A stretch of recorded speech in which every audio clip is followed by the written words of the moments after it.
Et je voudrais vous dire que c'est toujours avec émotion que je reviens dans cette salle, que je vois des élèves que j'ai vus progresser au cours de ces dernières années. Et cette année, en accord avec Emmanuel, nous avons choisi de vous parler d'une mission, la mission Cassini, qui a été lancée en 1994, qui est arrivée en 2004 autour de Saturne et qui terminera sa vie le 15 septembre 2017 par un plongeon dans l'atmosphère de Saturne. Alors pour replacer un petit peu la problématique à laquelle nous nous sommes adressés, ma femme Thérèse, qui est une vraie planétologue, moi je suis radioastronome, je ne suis pas un planétologue, ma femme Thérèse a aidé à préparer cet exposé. Nous l'avons fait une première fois lors de la nuit des étoiles, le 10 août, le 9 août à Ouessant, puisque c'est le moment où la trajectoire de la Terre et celle des fragments des Perséides, fragments d'une comète, se rencontrent et font qu'il y a beaucoup d'étoiles filantes. Et vous en avez peut-être vu, il y en a eu de très très belles cette année. Alors, nous allons passer donc un petit moment sur ces observations sur Saturne, sur Titan, les différents projets qui ont eu lieu. Et puis à la fin, il y aura quelques petites vidéos qui vous seront présentées, montrant certains des résultats obtenus avec le radar de Cassini, par exemple, avec la reconstitution d'images 3D qui a été faite, qui a des applications biomédicales absolument étonnantes, de façon à ce que vous puissiez poser des questions après. Je vous préviens que l'ensemble des documents sera conservé par Emmanuel Thibault, sera mis sur le site, donc vous pouvez y avoir accès. Il n'y a pas de droit d'auteur, vous pouvez les utiliser pour vos cours, pour vos présentations. Voilà. Donc, je vais avancer. Nous allons donc revenir un petit peu sur ce qu'est Titan autour de Saturne, une grosse lune, et la première observation qui en a été faite était par ces missions Voyager, dont vous avez peut-être entendu parler, qui ont été un succès considérable de la NASA. Puis, ensuite, l'Europe s'est associée avec les États-Unis pour construire la mission Cassini-Huygens. Huygens est le découvreur hollandais de Titan, et donc l'Europe a construit un atterrisseur un peu comparable à Philae qui s'est posé sur le noyau de la comète Chury, ça nous en parlerons l'année prochaine. Cette sonde Huygens a atterri et vous verrez le film de la descente qui a été pris dans la nuit du 14 au 15 janvier 2005. Ensuite, quelques-uns des résultats tout à fait spectaculaires ont été obtenus. Et puis, donc, sur Saturne, la découverte d'un certain nombre d'aurores boréales, par exemple, de tempêtes tout à fait remarquables, des anneaux qui posent un problème de mécanique céleste tout à fait remarquable. Imaginez un disque de 20 mètres d'épaisseur et de 170 000 km de dimension, de diamètre. Donc, comment se fait-il que vous ayez une stabilité pour un tel dispositif?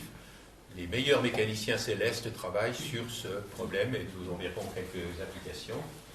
Une autre lune de Saturne, Encélade, dans laquelle on a découvert il y a 2 ans, 2 ans et demi, un cryovolcan, un geyser, avec une éjection donc de glace, de poussière, et ces poussières vont alimenter un des anneaux de Saturne, celui qu'on appelle l'anneau F, l'anneau extérieur, qui est un anneau qui n'a pas du tout les mêmes propriétés que ce que je vous ai dit jusqu'à présent, 20 mètres d'épaisseur, 170 000 km de diamètre.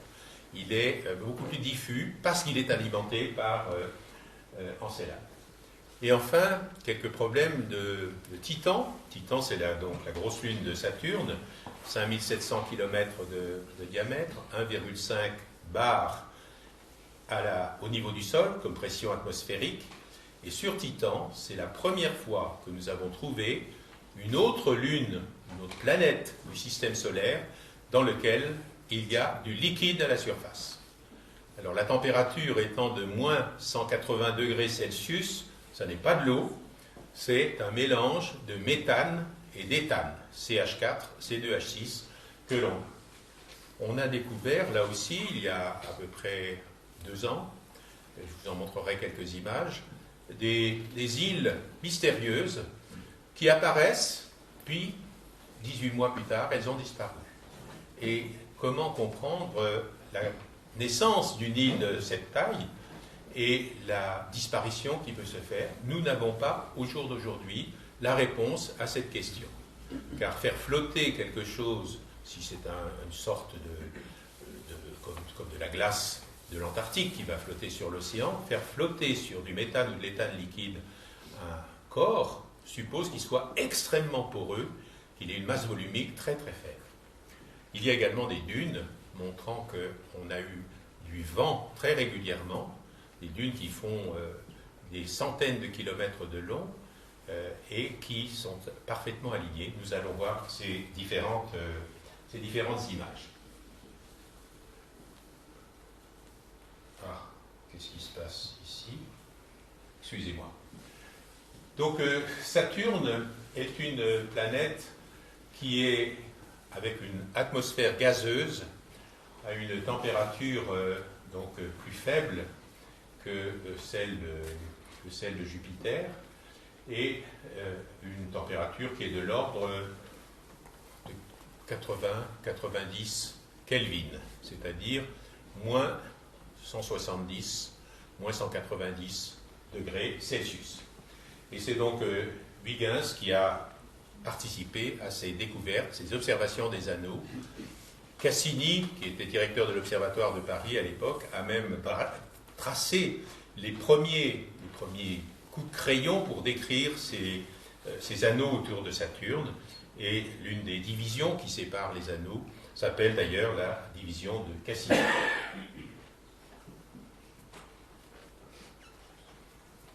Alors, voilà, telle qu'on l'imaginait, qu'on la voyait depuis le sol, cette description de Saturne, de ses anneaux, et la division de Cassini, que nous avons donc ici, a été tracée, et la semaine prochaine, la fin du mois d'octobre, nous avons une conférence sur justement Titan et les résultats de la sonde Cassini, et les ouvrages de Cassini seront montrés à tous nos collègues du monde entier qui viennent à cette réunion. Alors Titan est quand même là aussi un objet très particulier qui est découvert, comme je vous l'ai dit, par Huygens. C'est pour ça qu'on a donné le nom de Huygens à la sonde qui s'est posée à la surface.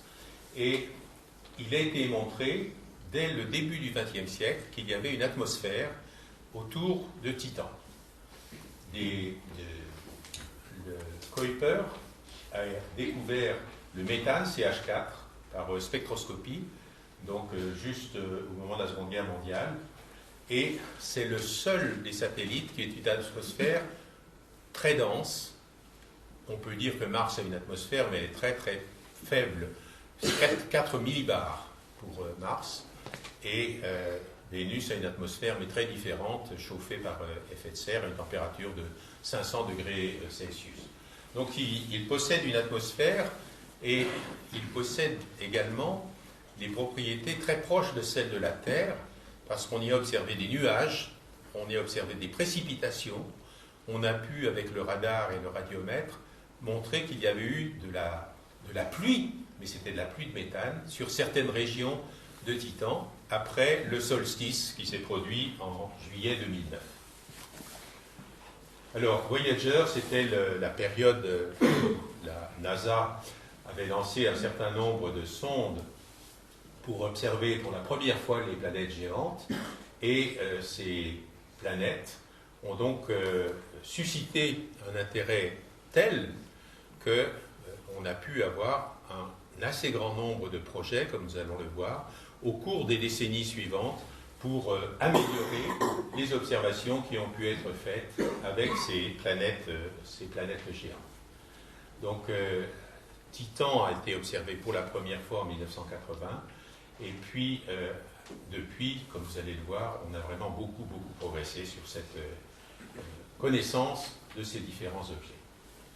Alors, les anneaux de Saturne, comme vous pouvez le voir, vous avez en fait des tas de divisions et vous avez des tout petits satellites qui se déplacent à l'intérieur des anneaux et ce sont eux qui assurent la stabilité des anneaux.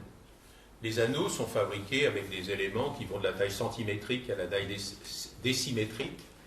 Quelques-uns font des blocs qui sont un petit peu plus gros, mais ce qui stabilise cet ensemble, c'est ces petits satellites qui, en fait, ont des trajectoires très particulières, et ce sont nos collègues du Bureau des longitudes de Paris qui sont spécialistes de cette physique des anneaux de Saturne. Donc, comme je vous l'ai dit, dans l'atmosphère de Titan, une pression de 1,5 bar au niveau du sol, une température très faible et une gravité qui est plus faible, bien sûr, que celle que nous avons sur Terre, 11 fois plus faible.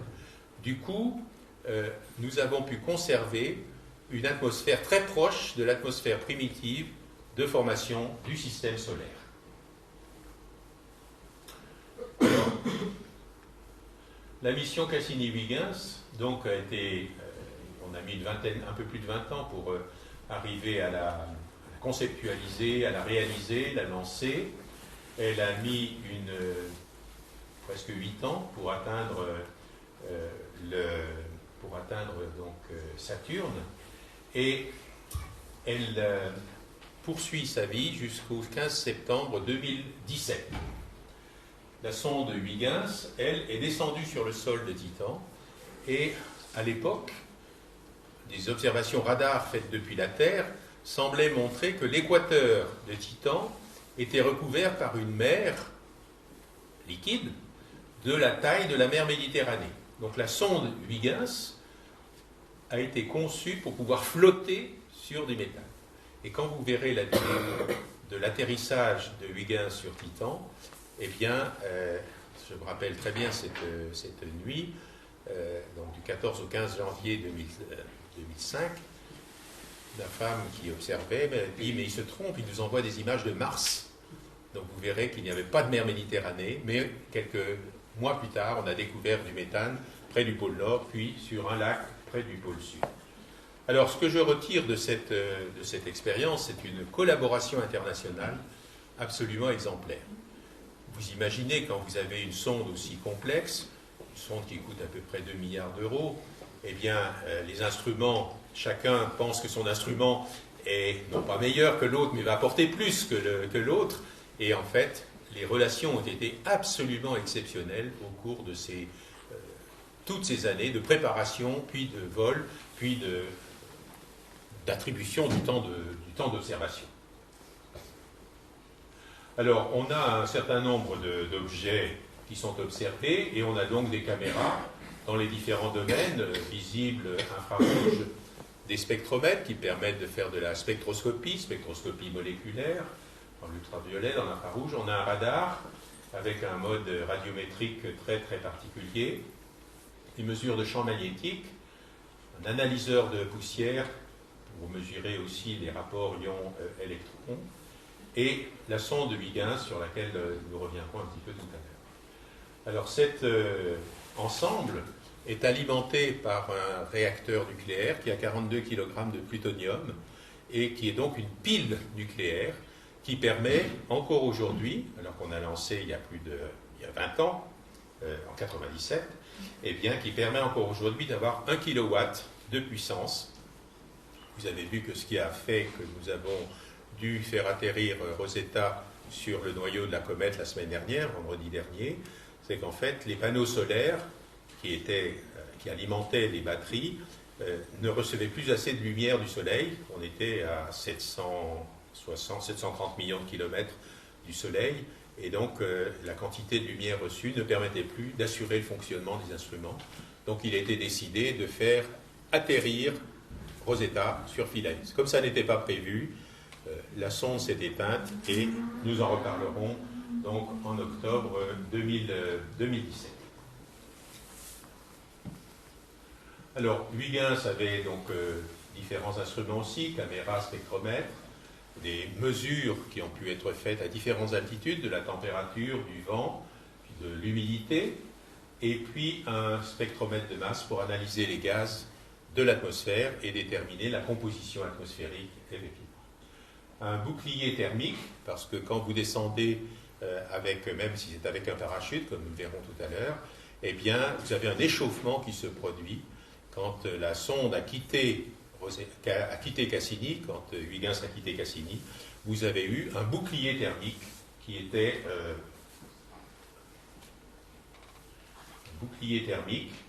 permettait donc d'absorber la chaleur générée par le ralentissement dans l'atmosphère de Titan. La sonde a donc eu un premier parachute pour ralentir, d'une vitesse qui était quand même très très importante, Mach 1,5 avec 1,5 bar, ça veut dire presque 2000 km/h. Et puis, tout près du sol, un deuxième parachute s'est ouvert jusqu'à ce qu'on atterrisse. Donc la vitesse d'atterrissage était très faible, elle s'est posée sans dégâts et tous les instruments ont pu fonctionner pendant plusieurs jours. C'est simplement lorsque la visibilité avec Cassini n'était plus possible qu'il a fallu arrêter les observations de la sonde Huygens. Et elle n'avait pas de réacteur nucléaire à bord, elle avait simplement quelques panneaux solaires et elle s'est éteinte parce qu'il n'y avait plus non plus assez de puissance pour faire fonctionner les instruments. Alors voilà à quoi l'atterrisseur ressemblait quand il s'est posé sur le sol de Titan. Là, c'est une vue d'artiste, ce n'est pas une vraie photo. Et vous voyez que cette vue a été faite après l'atterrissage. Donc, on savait qu'il n'y avait pas eu de mer à l'endroit où s'était posée la sonde Huygens. Là aussi, c'était une vue d'artiste où, comme je vous disais, on pensait qu'il y avait cet océan donc, de méthane, d'éthane, qui devait avoir la sonde qui flotte à la surface. C'est celle qu'on imaginait. Et voilà, nous les verrons de façon plus détaillée tout à l'heure, la première image que la sonde nous a envoyée en se rapprochant de la surface. On est très loin d'avoir une mer Méditerranée. Et là, l'image du sol prise par la caméra lorsqu'on s'est posé, quelques secondes après s'être posé sur le sol. Vous remarquez que les objets que l'on a ici ont des tailles centimétriques et ils sont érodés.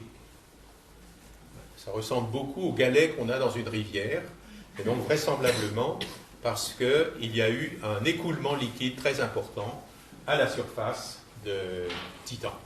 Ça, c'est l'image telle qu'elle a été prise, et ça, c'est celle qu'on a pu donc traiter et améliorer, déterminer la distance à laquelle se trouvaient les différentes pierres. Alors, sur Saturne, vous avez là une autre vue de la sonde de Saturne. Cette fois, c'est la sonde Cassini qui a pris cette image, elle n'a pas été prise depuis le sol. Et on trouve une composition atmosphérique très très proche de l'atmosphère primordiale qui a donné naissance à notre système solaire. L'hydrogène, l'hélium sont restés trappés, tellement la gravité est forte pour Saturne ou pour Jupiter, du méthane, de l'ammoniac et de l'eau, vraisemblablement sous-jacente à la croûte de la surface. Vous verrez tout à l'heure un cryovolcan, le premier qui avait été observé dans le système solaire, où il y a éjection d'eau qui vient du sous-sol de la planète de Titan. Des mouvements verticaux avec des tourbillons extrêmement forts. Alors voilà les différentes phases. L'année saturnienne a 29 ans, et donc on voit bien que l'orientation des anneaux change d'une année à l'autre. Ça, c'est donc le télescope optique spatial Hubble qui a pris ces photos successives entre 1996 et 2000. Alors, voilà une image tout à fait étonnante du pôle nord de la surface de Saturne. On a un hexagone avec des structures turbulentes qui sont au bord de l'hexagone, et c'est mécaniquement très difficile d'expliquer comment une telle structure peut non seulement se former, mais être stable pour qu'on puisse l'observer pendant plusieurs jours d'affilée par la sonde Cassini. Donc c'est un phénomène très intéressant sur les tourbillons qui sont générés dans cette atmosphère. La sonde Juno, qui est arrivée en juillet de cette année autour de Jupiter, montre des phénomènes comparables pour effectivement l'atmosphère de Jupiter. Alors, une tempête, comme je vous l'avais dit tout à l'heure, qui était extraordinairement puissante et qui a fait le tour de l'ensemble de la planète en un an. Et elle était... on vient de parler du cyclone qui s'est produit dans les Caraïbes. Bon, il a duré quelques jours, quelques semaines. Là, vous avez un dispositif cyclonique absolument remarquable qui va durer un an tout autour de la planète. Et c'est cette percée est due à l'équivalent d'un geyser d'eau qui vient de sous la surface gazeuse de Saturne. Donc je vous ai parlé des différents anneaux que l'on avait, la division de Cassini. La division de Cassini, donc, que l'on a ici, les différents anneaux que l'on a pu voir, et cet anneau F qui lui est alimenté par les jets de gaz de Encelade qui donc alimente cet anneau qui est beaucoup plus diffus que les autres anneaux. Alors c'est là aussi un problème de mécanique céleste absolument compliqué, problème à une corps, problème avec une distribution de particules, de taille de particules dans ces anneaux. Alors, on a une épaisseur, comme moi je vous disais, 20 mètres. Alors, 1 km, c'est parce qu'il y a certaines ondulations qui se produisent. Mais l'épaisseur locale ne dépasse pas à peu près 20 mètres. Et on a, à l'intérieur de ces anneaux, de petits satellites que nous allons voir. Vous avez les deux autres des planètes, des lunes autour de Saturne, Mimas et Epiméthée, qui sont ici représentées. Cette fois, c'est une image assez remarquable, prise presque dans le plan des anneaux de Saturne, avec deux des lunes, Encelade et Thétis. Encelade, c'est à peu près 1300 km de diamètre, Thétis 300.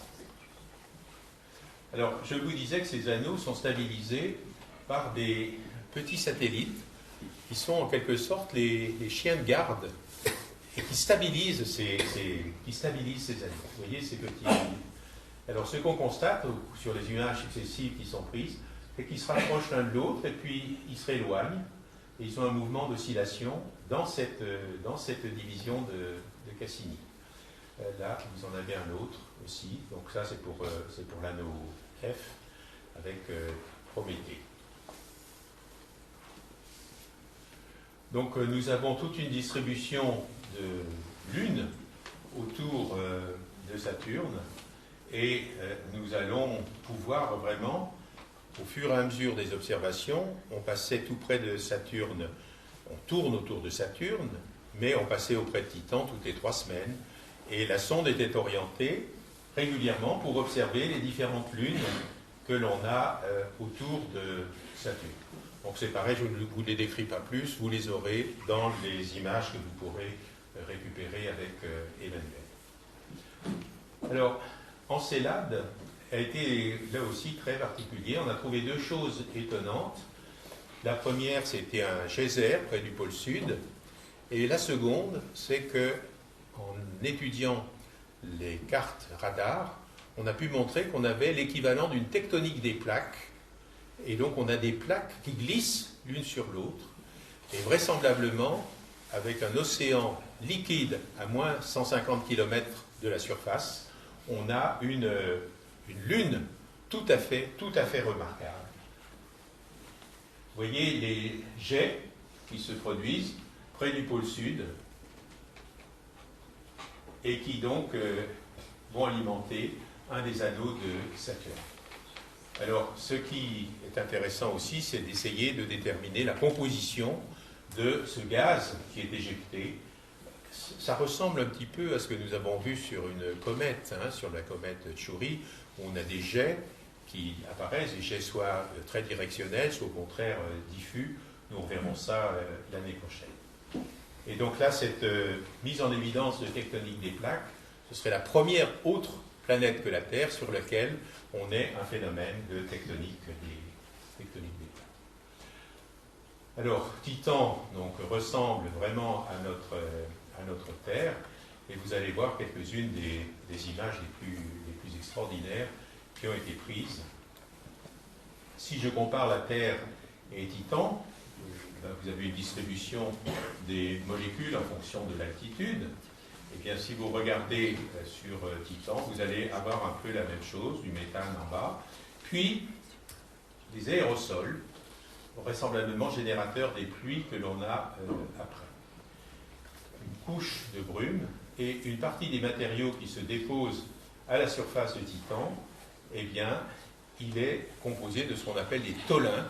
C'est des composés pratiquement organiques à base de méthane et de photochimie solaire sur le méthane. Alors, on a des molécules très très complexes qui sont trouvées. On a parlé de l'hydrogène, du méthane, de l'azote, argon, mais vous avez ici C2H6, par exemple, C2N2, du dicyanogène. Ici, c'est vraisemblablement une molécule aromatique. Une molécule aromatique, donc un cycle hexagonal du carbone, et toute une distribution de composés carbonés avec différents atomes de carbone. C'est la toute première image, très émouvante, donc de cette fois la découverte de liquide à la surface de Titan, en 2006. Je vous ai dit que le site d'atterrissage de Huygens n'avait pas du tout de liquide.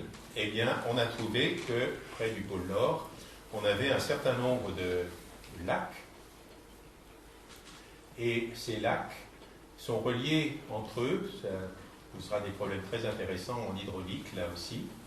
Et ça, c'est ce qu'on appelle la fauchée du radar. Donc, c'est la photo prise par le radar quand il est passé à la surface. Et on voit qu'on a donc du liquide à certains endroits, des endroits où ça s'est asséché, et d'autres, au contraire, où on a suffisamment de liquide. Et en utilisant les différentes trajectoires successives, on a pu reconstituer la carte complète de la surface de Titan. Alors, je vous citais cette île mystérieuse dans une des mers du pôle Nord, près du pôle Nord, cette île qui est apparue, vous voyez, ici, et puis qui a disparu un peu plus d'un an après. De quoi est-elle faite? Nous ne le savons pas. Nous ne le savons pas. Est-ce que c'est un iceberg? Est-ce que c'est un volcan qui a fait émerger quelque chose puis qui s'est éteint? Nous n'avons pas la réponse. On va essayer de passer très près de cette région là d'ici la fin de la vie de la mission de Cassini. Une mer Ligeia Mare, près du pôle Nord, qui évolue aussi au cours du temps. Et ça, on a une petite explication, je la présenterai tout à l'heure si j'ai le temps sur la petite vidéo qui y est associée. Le fait que l'orbite de Titan autour de Saturne n'est pas tout à fait circulaire fait qu'il peut y avoir des marées différentielles et du coup des écoulements très intéressants entre les différentes mers qui sont jointes l'une à l'autre. En tout cas, on a une variabilité de ces lacs, de ces mers que l'on observe donc très régulièrement. C'était pratiquement les toutes premières observations des lacs et des mers près du pôle Nord de Titan. On a des mers qui font 100 000 km² de distance, de surface.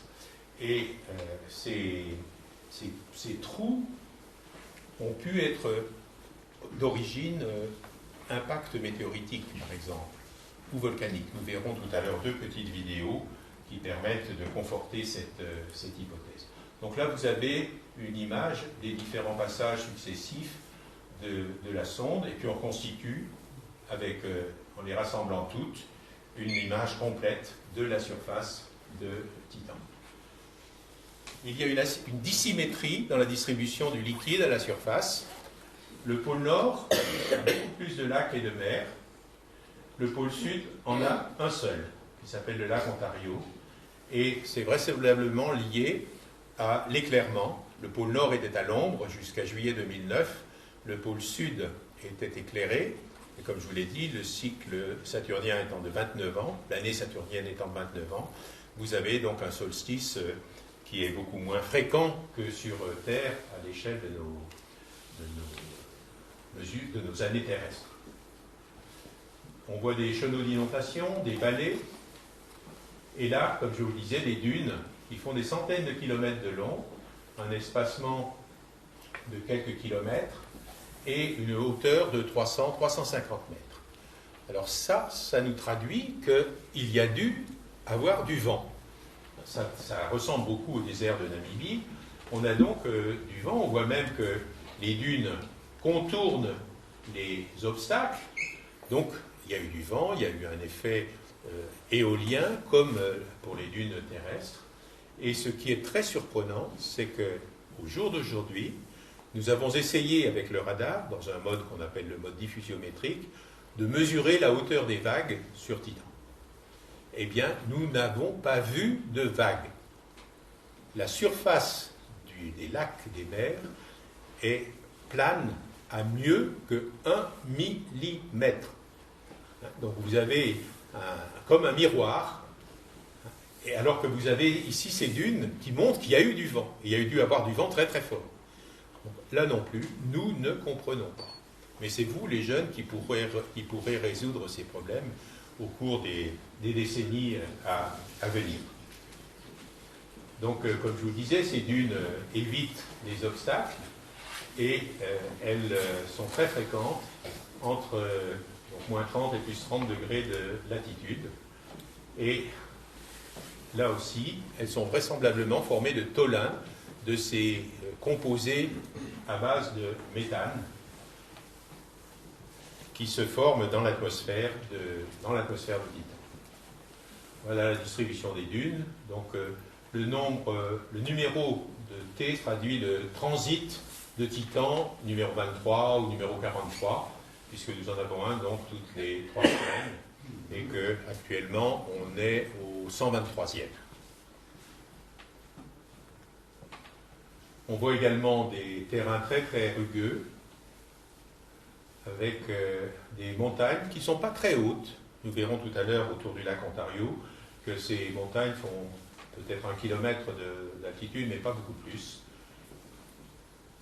Des régions cryovolcaniques, on va voir une image et un petit film en temps réel d'un cryovolcan, du premier cryovolcan détecté dans le système solaire, avec donc là un processus volcanique, mais différent de ceux que nous connaissons sur Terre. Les cratères d'impact, là aussi nous verrons un impact très très particulier, 30 km de diamètre pour XA, et quand on a eu une image de meilleure qualité encore que celle-là, on a pu montrer qu'on avait absolument un modèle de l'impact météoritique sur une surface de type Titan ou de type de la Terre, de type martien, avec le petit jet au centre qui se solidifie instantanément après l'impact. Vous voyez aussi que les dunes ne sont plus existantes ici, c'est des éjectats d'impact qui font qu'elles ont été recouvertes et elles n'ont pas donc repris vie.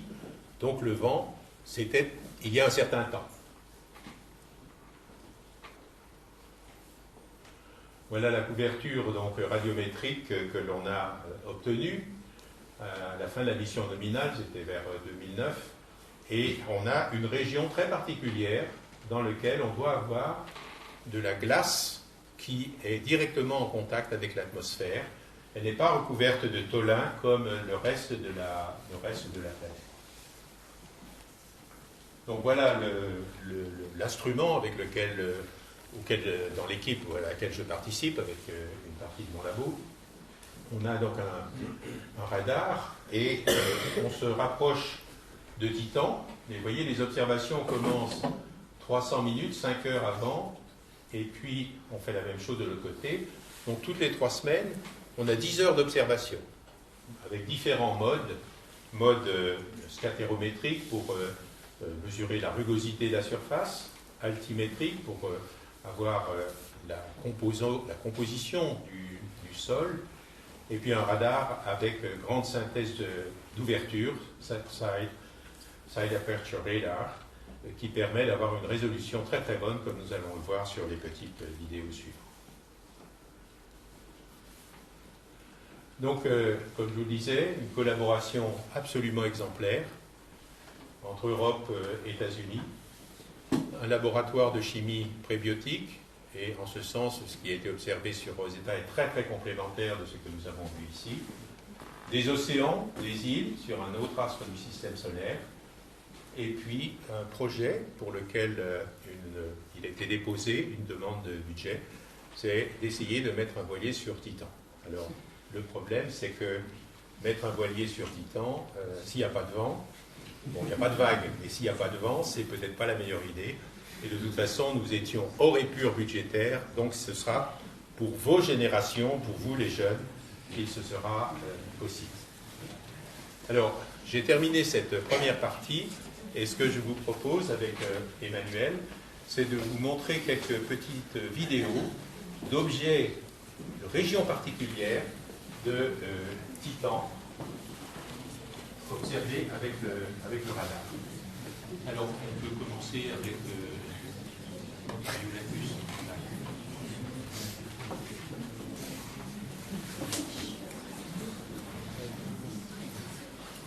Alors, c'est ici une reconstitution de vraies images 3D du lac Ontario, qui se trouve près du pôle sud de ce seul lac de méthane. Vous voyez qu'il y a de la matière organique au bord de ce lac, des montagnes qui ne sont pas très élevées.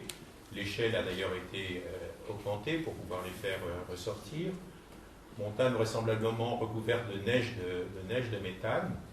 On voit que la profondeur du lac n'est pas très grande, 20 à 30 mètres de profondeur. On va avoir un reflet du soleil qui apparaît sur ce liquide. Et on va voir une rivière, un chenal d'alimentation du liquide de ce lac. Donc, je trouve personnellement que cette série d'images est absolument extraordinaire. C'est la première fois qu'on a pu cartographier, reconstituer en 3D un dispositif lacustre comparable à ce que nous avons sur Terre. Alors maintenant, on peut... ça.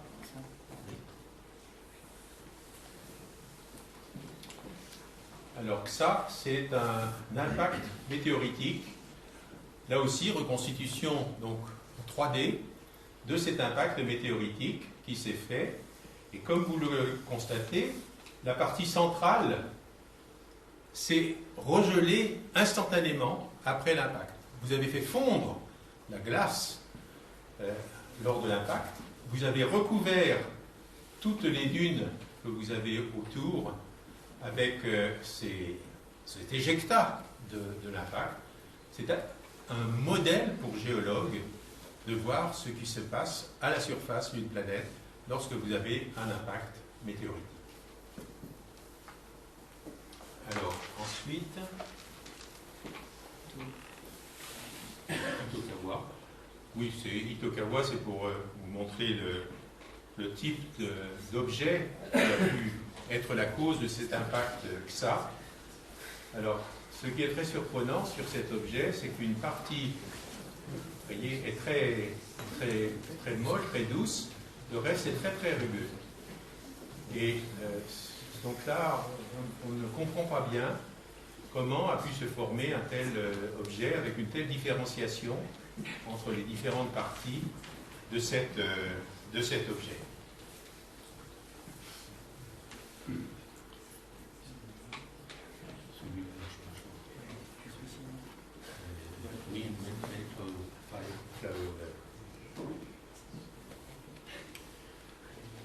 Alors c'est ici le premier cryovolcan que nous avons observé. Il y a tout un texte qui a été rédigé par nos collègues de JPL. Et on va voir qu'on peut observer de façon assez profonde, on descend presque 2 km de la surface, et que ce cryovolcan a une altitude d'environ 1,6 km. Comme vous pouvez le voir, vous avez donc ici le cratère de ce cryovolcan, les éjectats qui se sont produits, qui ont recouvert les dunes. Les dunes, vous en voyez encore ici, mais vous n'en voyez pas quand vous êtes tout près. Vous en voyez très loin, on le verra d'ailleurs un petit peu plus en détail quand on va regarder la deuxième partie de cette vidéo. On les revoit vers éloigné. Mais on a eu donc une couverture de ces dunes par les éjectats. Vous voyez, les dunes apparaissent ici de nouveau. Et c'est vraisemblablement donc un puits assez profond qui fait que la pression du sol sur le liquide qui est sous-jacent fait que vous avez de temps en temps une éjection de type cryovolcan pour ce dispositif. Alors enfin, je crois qu'il y en avait une qui restait. Ah, il y a eu une panne de batterie de l'ordinateur, ce n'est pas les panneaux solaires là.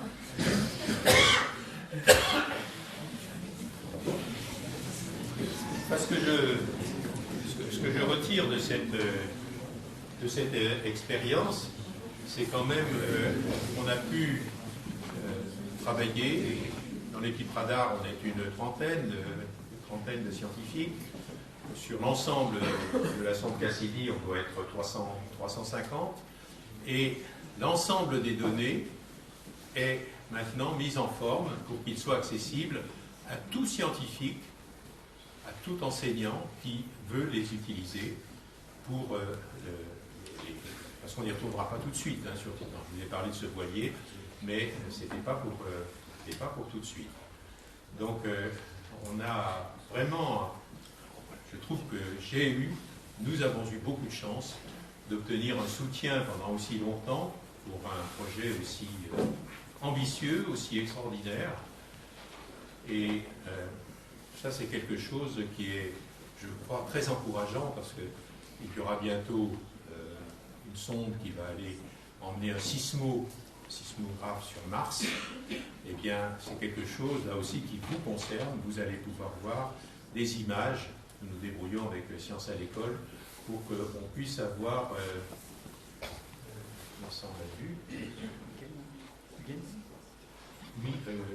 Huygens, on l'a pas vu. Hein. Donc ça, c'est la descente sur Huygens dans la nuit du 14 au 15 janvier 2005, sonde construite donc par l'Europe. Et il y a une description, donc là aussi vous l'aurez dans les documents que Emmanuel va pouvoir utiliser, le déplacement de la sonde qui s'éloigne du Soleil, qui se rapproche du système saturnien avec Titan et puis la nébuleuse Orion, les autres lunes de Titan autour des anneaux de Saturne. Et on va se rapprocher de la surface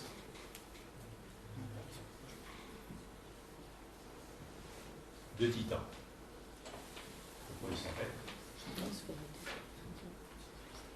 C'est bon. Alors on va voir au tout début qu'il y a cet anneau donc, qui traduit une atmosphère gazeuse. Puis quand on se rapproche de la surface, bien, comme je vous le disais, on était très loin d'avoir une mer Méditerranée. Vous avez ici la vitesse et l'altitude à laquelle on se trouve au moment où sont prises ces différentes observations. Donc c'est là que ma femme m'a dit, le Strom, c'est Mars là que l'on observe. Et en fait, on voit des montagnes, on voit des lits d'écoulement qui ont pu se produire. Alors il y a un texte en anglais avec, mais nous l'avons éliminé avec Emmanuel pour cette présentation.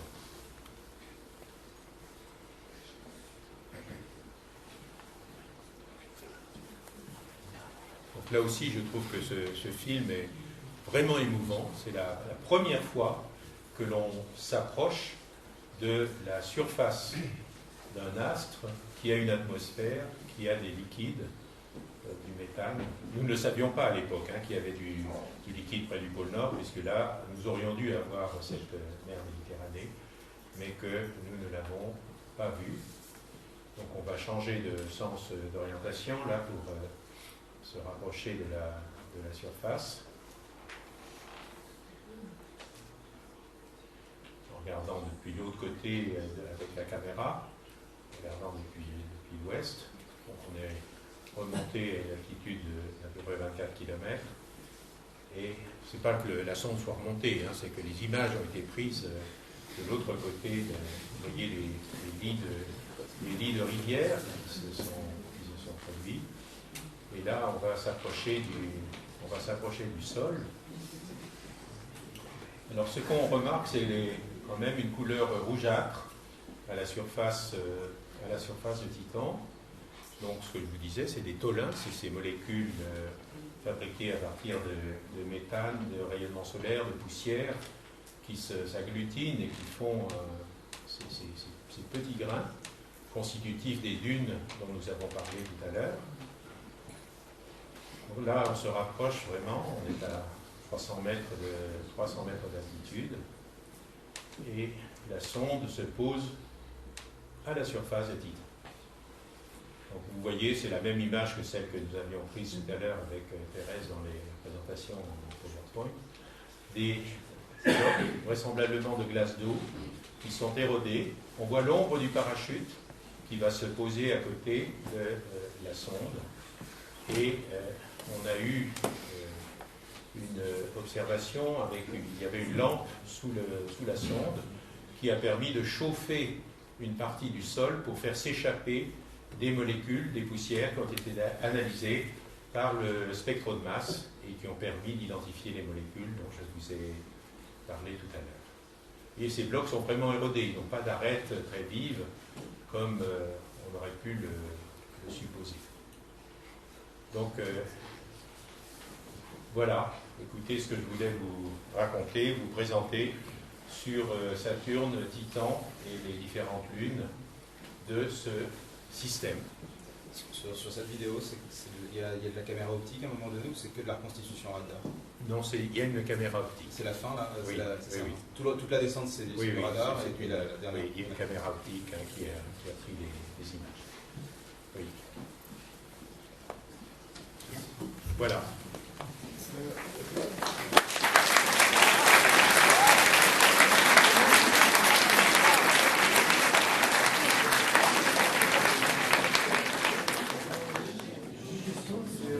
Sur la fin de la vidéo, on voit vraiment qu'il touche au sol. On voit l'ombre du parachute qui tombe sur le côté. Oui. Mais s'il n'y avait pas de vent, comme on ne mesure pas de vague, il n'y a pas de vent. Comment ça se fait qu'il soit tombé sur le côté et pas sur l'ensemble de l'ellipse? Parce que vraisemblablement la trajectoire était légèrement inclinée par rapport au sol. Je n'ai jamais fait de parachutisme, mais j'imagine que le parachute ne vous tombe très rarement sur vous, même s'il n'y a pas beaucoup de vent. Moi, j'en ai jamais fait non plus. Donc, ce que j'imagine, c'est que la sonde s'est posée, et puis le nuage, l'éclairement du soleil fait que le parachute est passé à côté, mais il aurait pu se poser dessus. Parce qu'il était de dimension importante. Est-ce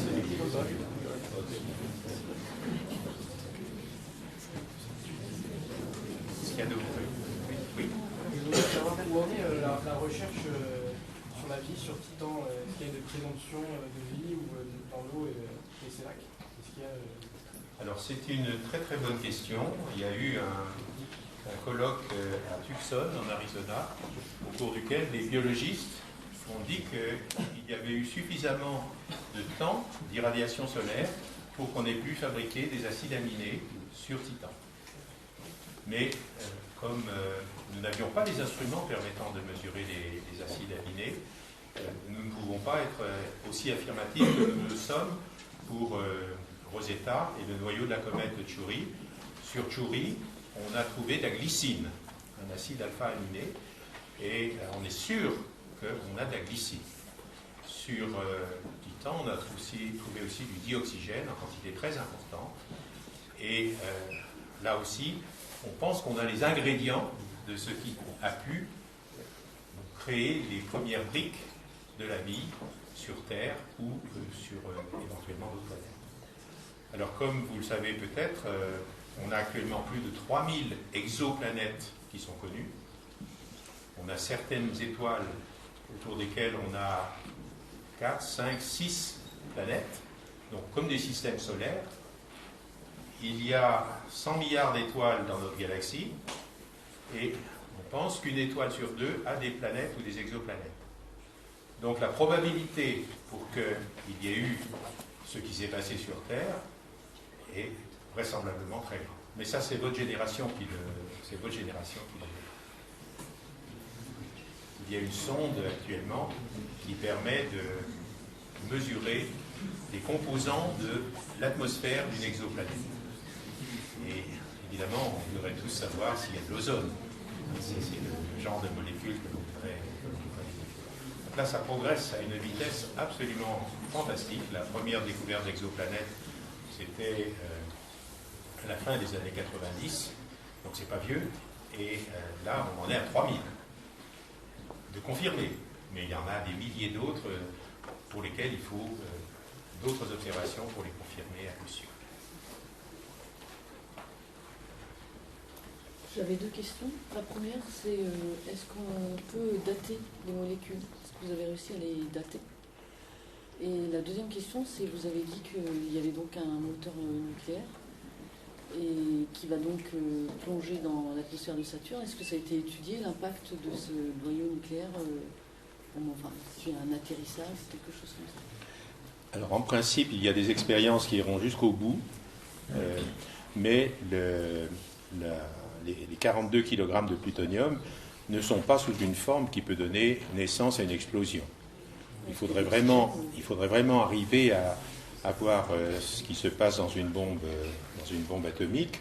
Vous avez deux demi-sphères qui sont projetées l'une contre l'autre avec une pression extrêmement forte, des explosifs classiques autour.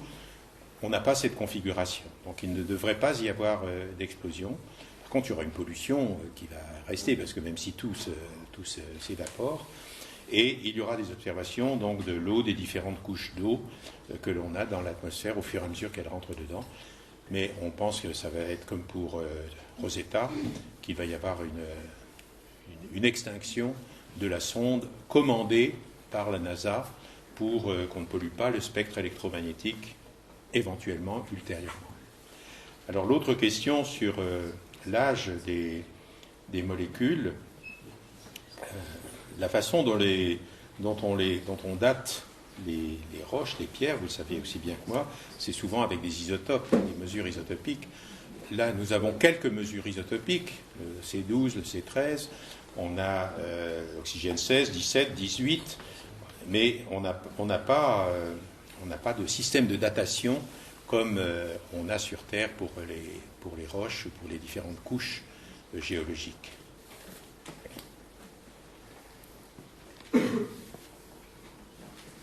Oui. Alors je voulais vous demander, qu'est-ce qui a fait qu'on a pensé qu'il y avait une mer au niveau de l'équateur de Titan, et qu'est-ce qui fait que du coup il n'y en a pas? Est-ce qu'on sait ou pas? Alors, comme vous l'avez vu, l'atmosphère de Titan rend l'imagerie optique depuis la Terre très difficile, pratiquement impossible. Donc, on ne pouvait utiliser que des données radar où on mesurait, à partir du radiotélescope d'Arecibo, dans l'île de Porto Rico, un écho sur la surface de Titan. Et la forme de l'écho laissait penser qu'on avait une mer Méditerranée et que donc on devait avoir du liquide. Et il est vraisemblable, vous l'avez vu sur les photos, qu'il y a eu de l'eau, il y a eu du liquide, mais il a disparu. Alors certains géologues pensent qu'on a une connexion souterraine entre les différentes mers et qu'une partie du méthane liquide, une partie de l'eau se trouve dans ces canaux souterrains.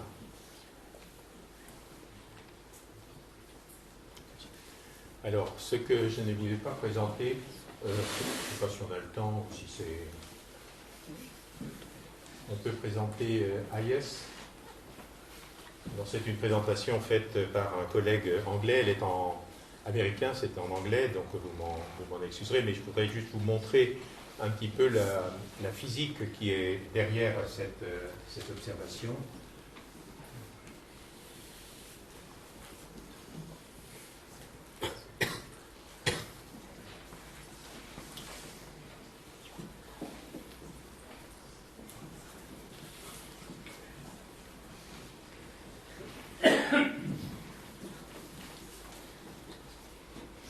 Je ne vous montrerai pas toute la présentation, on va juste regarder le début pour avoir la philosophie de ce qui a été fait et qui est relié à la question que vous avez posée.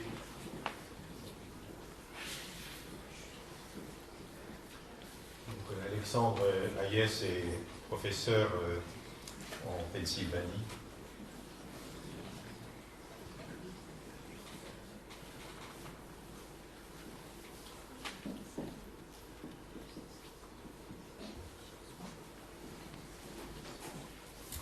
Alors, là, il était visiteur à Caltech, donc il a fait cette présentation. Vous avez ici les différentes images, donc des passages successifs du radar à la surface de Titan. Et, alors, je crois que c'est toi qui dois appuyer, je ne pense pas que je puisse le faire moi-même. Et l'excentricité de l'orbite de Titan autour de Saturne, ce n'est pas une orbite circulaire. Vous avez une orbite elliptique avec une distance donc de 9 unités astronomiques du côté de l'hiver et de 10, un peu plus de 10 de l'autre côté. Vous allez donc avoir un effet de marée qui ne sera pas le même suivant que vous êtes en été ou en hiver. Et comme l'axe de rotation de Titan sur lui-même n'est pas perpendiculaire au plan de l'orbite, eh bien, vous allez avoir des marées qui seront différentes suivant que vous êtes à une latitude ou à une autre latitude. Et si vous avez deux mers qui sont connectées l'une à l'autre par un détroit, l'équivalent d'un détroit de Gibraltar, vous devriez avoir un phénomène comparable à ce qu'on a entre l'Atlantique et la Méditerranée, où on voit des courants extrêmement forts, avec de l'eau de surface chaude qui va d'un côté, de l'eau froide qui passe par en dessous, et la génération de vagues qui peuvent être absolument monstrueuses. Si vous avez regardé des images radar de satellites CISAT, vous avez vu même la figure de diffraction de ces régions donc, autour du détroit de Gibraltar. Eh bien, c'est quelque chose que Alexandre Hayes a suggéré, c'est qu'entre Mare Ligeia, Mare Kraken, vers le pôle Nord, il y a 10 degrés de latitude d'écart, il y a un chenal qui correspondrait au détroit de Gibraltar, c'est que l'on ait génération de vagues extrêmement fortes aussi à cause justement de cet effet de marée différentielle. Et le résultat, c'est qu'avec le diffusiomètre, le diffusiométrique du radar, nous n'avons pas vu ces vagues. Nous avons regardé avec beaucoup de détails. On a vu les îles mystérieuses dont j'ai parlé, nous n'avons pas vu de vagues. Je vais regarder pour la diapositive suivante.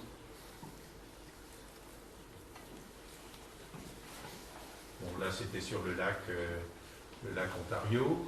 Et sur le lac Ontario, ce qui a été montré par Alexandre, c'est qu'on avait pu, je peux continuer, on a une variation du niveau qui est de l'ordre de 4 mètres. Et cette variation de niveau, je vous disais qu'on était, c'est pas très profond, hein, c'est 4 mètres sur 30 mètres, ça fait quand même déjà un certain pourcentage de méthane qui se serait évaporé. Et vous voyez la côte, c'est une récession là, de la côte qui fait que la mer est plus petite qu'elle n'était avant, vraisemblablement liée à l'évaporation du méthane sous l'influence de l'éclairement solaire. Alors la constante solaire au niveau de la surface de Titan, c'est 1,5 watts par mètre carré. Sur Terre, c'est plusieurs centaines de watts par mètre carré, c'est même 1 kilowatt 4 si vous êtes dans les hautes couches de l'atmosphère. Et donc nous avons vraisemblablement une mise en évidence de l'évaporation qui s'est produite sur ce lac. Depuis l'équinoxe, donc de juillet 2009, nous avons vu des nuages, nous avons vu des précipitations dans cette partie qui est maintenant à l'ombre, et nous avons vu de l'humidité sur le sol. Donc vraisemblablement, la forme du lac va changer. Alors, nous allons là aussi y repasser plusieurs fois d'ici septembre 2017 pour mesurer ce qui s'est effectivement passé sur ce lac.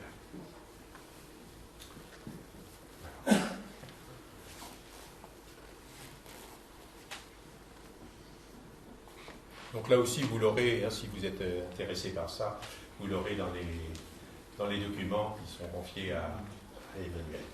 Comme l'année dernière, on les mettra en ligne sur le résumé en première page du site du lycée Vaucanson. Il y aura 1 ou 2 photos de la conférence et vous aurez les documents en fichier joint. Les 2 conférences aussi, mais on va attendre dimanche la fin de la population de cette semaine. Est-ce que vous avez d'autres questions ?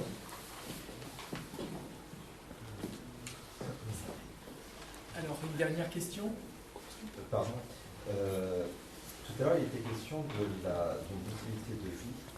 Et est-ce qu'on sait s'il y aurait une magnétosphère, soit due à Saturne, soit due à Titan lui-même, qui pourrait protéger des rayonnements de type vent solaire ou autre, une forme de vie émergente ou... Non, on n'a pas détecté de champ magnétique aussi intense que ce que nous avons sur Terre. Donc il n'y a vraisemblablement pas de protection par le rayonnement cosmique. C'est pour ça que nos collègues biologistes nous disent le rayonnement solaire en 60-65 millions d'années a dû être capable de synthétiser un certain nombre de molécules prébiotiques. Mais là, je suis incompétent. Je pourrais vous trouver des articles qui ont été publiés, mais personnellement, je ne suis pas à même de répondre comme un biologiste pourrait le faire. Oui. On a parlé de chimie organique tout à l'heure.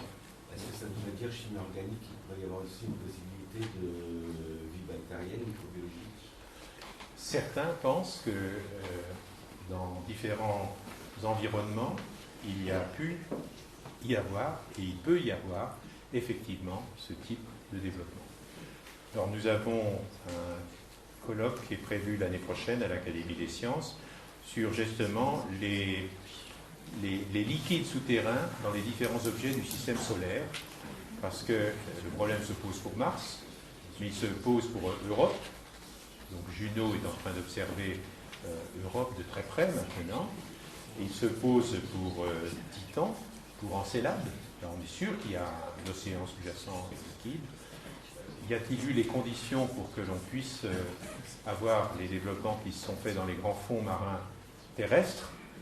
Bon, la réponse n'est pas connue. Mais, enfin, comme je vous disais, le chiffre, s'il y a 50 milliards de planètes dans notre galaxie, probabilité pour qu'on soit seul, bon, vous pensez qu'on est géniaux sur Terre, elle est faible. Y a-t-il alors une mission pour rationaliser les futures explorations vers des endroits avec une meilleure probabilité de trouver justement des éléments de vie, de prévie?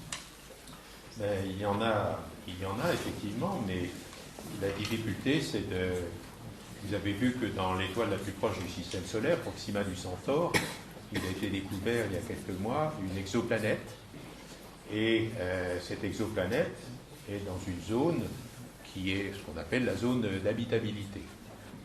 Mais elle est quand même à 4 années-lumière de la Terre. Et donc, fabriquer un engin spatial qui permet d'aller jusqu'à cette distance, actuellement, l'ESA a développé un dispositif qui permet d'atteindre environ le tiers de la vitesse de la lumière pour une sonde, mais qui est accélérée pendant des années avec un dispositif très très astucieux.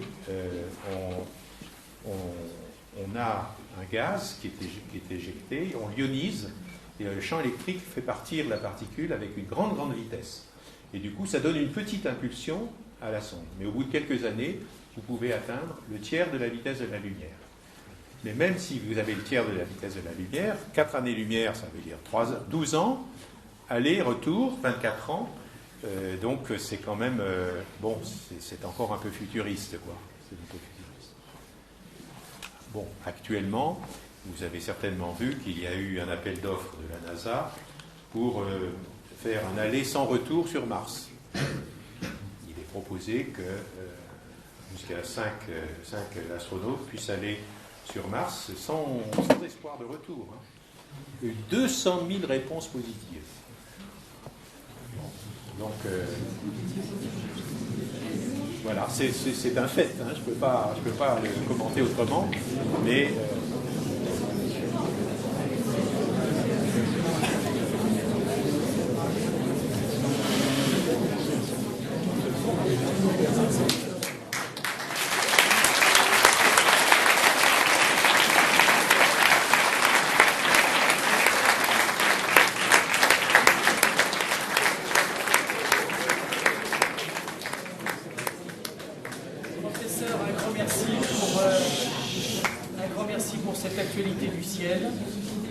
Et un grand merci pour cette capacité d'émerveillement intacte.